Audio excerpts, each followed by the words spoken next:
కూటమి ఆంధ్రప్రదేశ్ రాష్ట్ర ప్రజలకు ఇచ్చినటువంటి ముఖ్యమైన హామీలలో 5ంటిపై నిన్న ముఖ్యమంత్రి గారు ప్రమాణ స్వీకారం చేస్తూ 5 హామీలపై సంతకాలు పెట్టినటువంటి విషయం మనందరికీ తెలిసింది. ఈ రోజున 16,347 మందికి మెగా డిఎస్సీ ద్వారా ఉద్యోగ కల్పనకై మొదటి సంతకం పెట్టారు.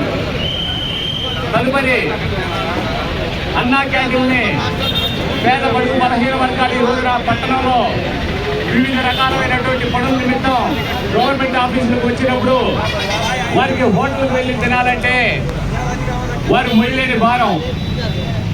దానికోసం 2014 సంవత్సరం నందు ప్రవేశపెట్టిన అన్నా క్యాంటీన్ని గత ప్రభుత్వం మూర్ఖత్వంతో మూసివేసినటువంటి విషయం మనందరికీ తెలిసిందే. తిరిగి అన్నా క్యాంటీన్ని పునరుద్ధరించడానికి ఇంకొక సంతకం పెట్టినటువంటి విషయం మన ముఖ్యమంత్రి గారు, ఎన్డీఏ గవర్నమెంట్. అదేవిధంగా ముఖ్యంగా పేదలకు ఇచ్చేటువంటి పెన్షన్ అవ్వాతాతలకి,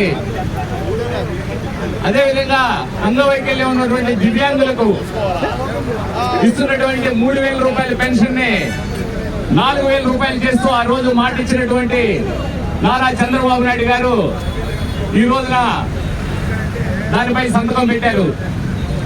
3,000 4,000 చేయడమే కాకుండా 3 నెలల నుంచి 3,000 రూపాయలు కలిపి 7,000 రూపాయలు ఈ నెల 1వ తేదీని ఇంటి వద్దకే పెన్షన్ ఇచ్చే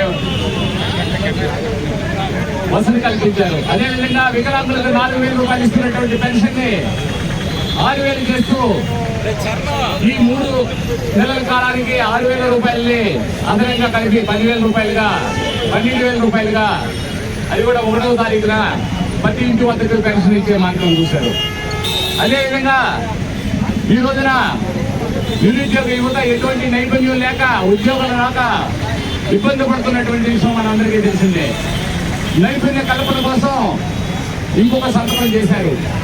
నిరుద్యోగ యువతకి ఉద్యోగాలు కల్పించాలనే ఒక కోరికతో స్కిల్ డెవలప్మెంట్ ప్రవేశపెట్టినటువంటి తెలుగుదేశం పార్టీ ఈ రోజున ఆ స్కిల్ డెవలప్మెంట్ ను మూసివేశారు.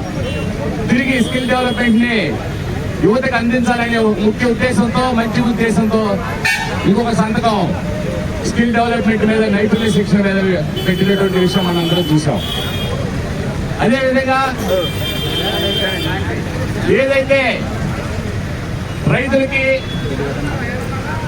మధ్యతరగతి ప్రజలకి కలిగినటువంటి భూమి మీద హక్కుని హరించే విధంగా ల్యాండ్ టైటిలింగ్ యాక్ట్ తీసుకురావడం జరిగింది జగన్మోహన్ రెడ్డి గారు గత ప్రభుత్వ హయాంలో. దాన్ని మొదటి నుంచి తెలుగుదేశం పార్టీ, ఎన్డీఏ కూటమి, బీజేపీ, జనసేన కూడా తీవ్రంగా వ్యతిరేకిస్తూ వచ్చాం. అటువంటి ల్యాండ్ టైటిలింగ్ యాక్ట్ ని అధికారంలోకి వచ్చినట్టు వెంటనే వెంటనే దాన్ని రద్దు చేస్తామని చెప్పారు. ఆ రద్దుపై ఇంకొక సంతకం చేశారు. ఏదైతే మాట ఇచ్చామో తెలుగుదేశం పార్టీ, ఎన్డీఏ కూటమి అధికారంలోకి వచ్చిందో ఆ మాటను నిలబెట్టుకుంటూ ఈ రోజున ముఖ్యమైనటువంటి 5 పథకాలపై సంతకం చేయడం జరిగింది. ఇదే విధంగా మేనిఫెస్టోలో పెట్టినటువంటి మిగతా అన్ని పథకాలు కూడా అమల్లోకి త్వరలోనే వస్తాయి. రాష్ట్ర మంత్రివర్గం ఏర్పాటు చేసిన తర్వాత మంత్రివర్గంలో ఆ నిర్ణయాలు తీసుకొని మహిళలకి ఉచిత బస్సు ప్రయాణం కానీ, అదేవిధంగా ప్రతి ఇంటికి, పేద ఇంటికి 3 సిలిండర్లు ఉచితంగా ఇచ్చే కార్యక్రమం కానీ, ఇవి 2 కూడా త్వరలోనే అందుబాటులోకి ఆంధ్రప్రదేశ్ రాష్ట్ర ప్రజలకు వస్తున్నాయి. ఈ అరాజక అవినీతి పరిపాలన అంతమొందించడానికి తెలుగుదేశం పార్టీ, బీజేపీ, జనసేన కూటమి ఈ రోజున ఆంధ్రప్రదేశ్ రాష్ట్ర ప్రజలకు ఒక వరంలాగా ఈ రోజున ప్రజలు తీర్పిచ్చారు. గత ప్రభుత్వంలో చేసినటువంటి అక్రమాలపై, అన్యాయాలపై, అవినీతిపై విసుగు చెందినటువంటి ప్రజలు, ఉద్యోగస్తులు, వ్యాపారస్తులు, మధ్యతరగతి ప్రజలు పేద బడుగు బలహీన వర్గాలు ఒకరు అనేది లేదు, ఒక వర్గం లేదు, ఒక కులం లేదు, ఒక మతం లేదు. పూర్తిగా రాష్ట్ర వ్యాప్తంగా ఈ రోజున జగన్మోహన్ రెడ్డి ప్రభుత్వాన్ని బంగాళాఖాతంలో కలిపినటువంటి విషయం మనందరం చూస్తున్నాం.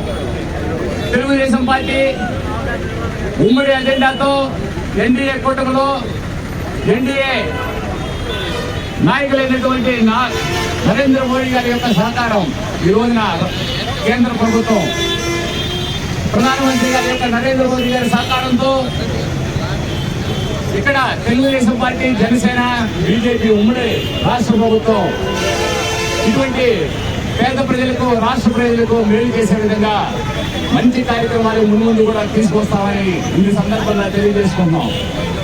ఈ రోజు నిరుద్యోగ యువతకి స్కిల్ డెవలప్మెంట్ తరహాలో ఆయన విజన్ బాగా పనిచేస్తుంది. ముందుగా సీఎంగా తొలి సంతకం డిఎస్సీ మీద పెట్టడం చాలా ఆనందకరంగా ఉంది.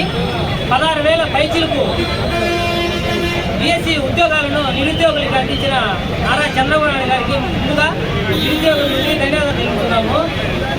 అదేవిధంగా అన్న క్యాంటీన్లు కావచ్చు, పెన్షన్లు కావచ్చు, అనే విధాలు ధన్యవాదాలు తెలుపుతున్నాం.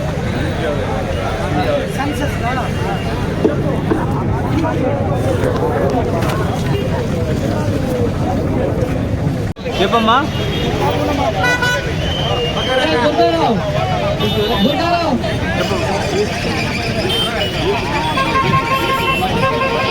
నేను ఎన్నో ఏళ్ళుగా డిఎస్సీ గురించి ఎదురు చూసుకోవాలి.